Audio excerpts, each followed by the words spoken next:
A reabilitação do edificado deixou de ser referida no nosso discurso diário como um cenário possível entre tantos outros,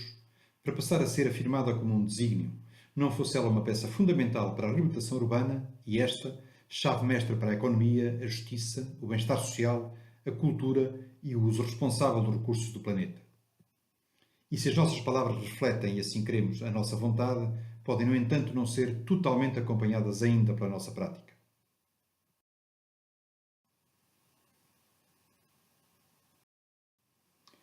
Não podemos falar de reabilitação urbana sustentável sem introduzir 4 temas matriciais: a pessoa, a cidade, o planeta e a memória, que podemos associar, respectivamente, ao valor maior, a vida, ao bem-estar, aos recursos para o conseguir e ao poder criador da cultura quando transformada em fator de coesão e impulso para sonhos e projetos. E não podemos falar de sustentabilidade neste contexto sem introduzir a escala do tempo, porque o futuro nunca é uma página em branco e, sobretudo no contexto das cidades, é o resultado de muitos contributos anteriores que perduram quase sempre por várias gerações. Não nos surpreende, assim, a atualidade da visão da sustentabilidade da construção apresentada na Agenda 21 do CIB há quase 2 décadas, ainda que o modo como interpretamos e operacionalizamos cada um dos seus desafios tenha evoluído significativamente. O que surpreende é que, apesar dessa evolução, ainda seja tão necessária e tão urgente uma forte mudança cultural no extenso e complexo mundo da cidade, entendida no seu sentido mais lato.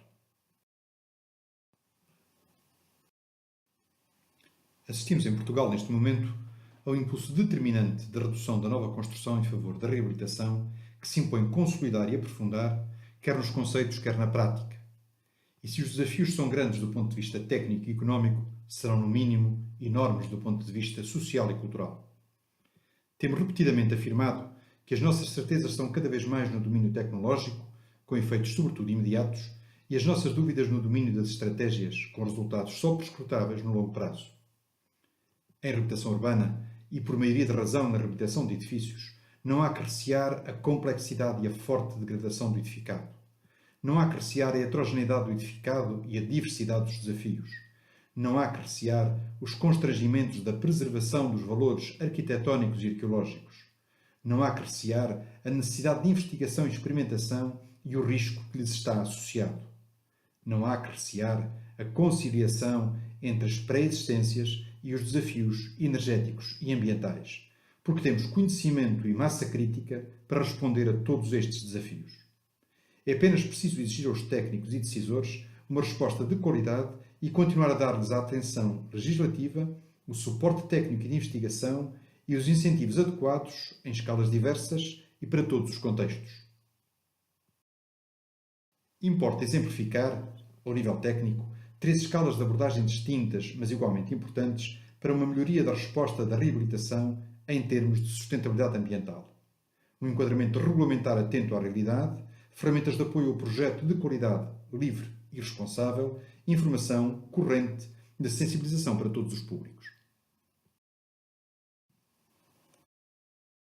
O projeto Reabilitar como Regra, criado pela Resolução do Conselho de Ministros nº 170/2017, integrado na nova geração das políticas de habitação, sob a égide da Secretaria de Estado da Habitação e do Fundo Ambiental, tem como objetivo contribuir para a criação de um quadro legal e regulamentar atualizado e adequado às especificidades da reabilitação de edifícios, de modo a conciliar as legítimas expectativas em termos de adequação aos atuais padrões de segurança, habitabilidade, conforto e simplificação do processo de reabilitação, com os princípios da sustentabilidade ambiental e da proteção do património edificado em sentido lato. O desafio principal do projeto RCR é, em linguagem simplificada, o de conciliar o desempenho funcional dos edifícios, como é o caso da térmica, da acústica do fogo, das acessibilidades ou das instalações, com o respeito pelo existente, entendido não só como valor arquitetónico e cultural, mas também como uma coerência construtiva e estrutural. E ainda, num terceiro vértice, com as preocupações de sustentabilidade ambiental. O maior risco a evitar é que este equilíbrio se obtenha pelo triângulo quase vazio, isto é, pela omissão, pela exceção incondicional, que é o maior perigo do regime excepcional quando é aplicado de forma ligeira e irresponsável. Em contraponto, O maior desafio do projeto Reabilitar como Regra é permitir e fomentar o equilíbrio através da qualidade, da ponderação, da flexibilidade responsável, o que implica um aumento de tecnicidade e um aumento do papel do projeto, não para trazer complexidade ao processo, mas para otimizar e para o tornar mais eficiente, como é a sua missão original e mais nobre. Só uma aproximação à realidade, de forma intensa e sem reservas, mas sem perder de vista os princípios e o conhecimento consolidado, poderá garantir alguma probabilidade de sucesso. O que dizer na perspectiva do projeto Reabilitar como Regra perante uma fachada fortemente degradada e, à primeira vista, sem qualquer valor significativo? Reabilitar quê? Reabilitar porquê? Poderá esta fachada responder minimamente aos três grandes desafios do projeto: desempenho, respeito pelo existente e sustentabilidade ambiental? Talvez este apelo à compreensão e valorização da existência, atitude fundamental para a desejada sustentabilidade ambiental, venha a encontrar mais soluções do que aquelas que a regulamentação em geral tipifica. Importa, pois, que não seja a regulamentação, por limitação de opções, a impedi-las. Como conciliar de forma positiva cenários tão diversos como estes nos centros históricos, na construção tradicional e regional, na construção recente mas degradada, em edifícios emblemáticos? Será possível fazer este exercício em todos os casos sem atender ao contexto, aos valores de conjunto da rua, da praça, do quarteirão? Será possível fazê-lo em todos os casos sem uma caracterização detalhada dos edifícios? Não será necessário ou vivamente recomendável encontrar, em alguns casos, um mecanismo de decisão colegial?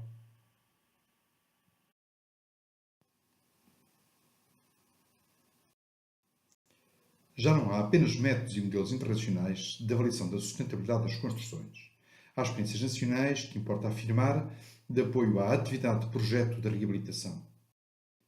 Tome-se como exemplo o método MARS, que apoia o projetista muito para além das grelhas regulamentares que, em geral, lidam mal com a diversidade inerente à cidade construída.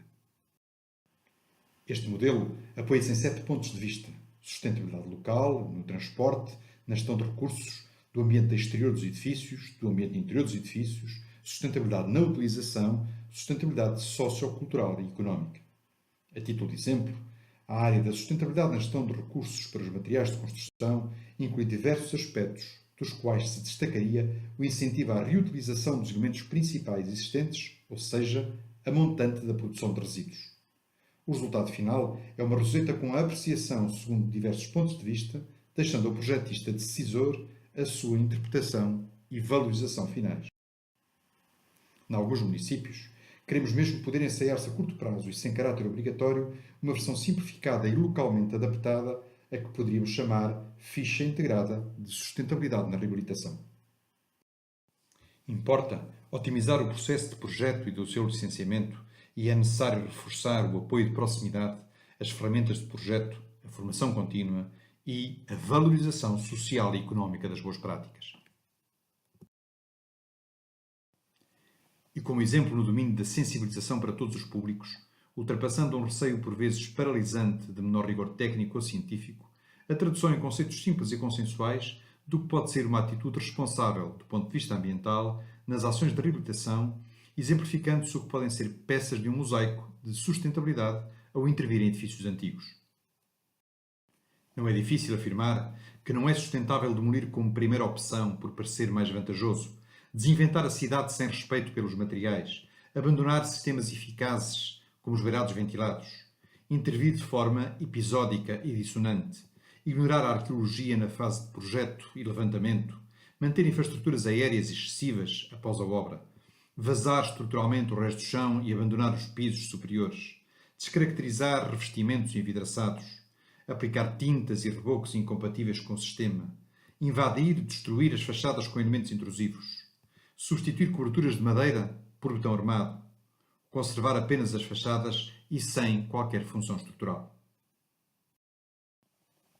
Por outro lado, também não será difícil identificar ações claramente sustentáveis, porque são assertivas, porque respeitam a identidade dos edifícios e a sua coerência construtiva, porque são duráveis, porque são tecnicamente compatíveis com o edificado existente e permitem melhorar o seu desempenho.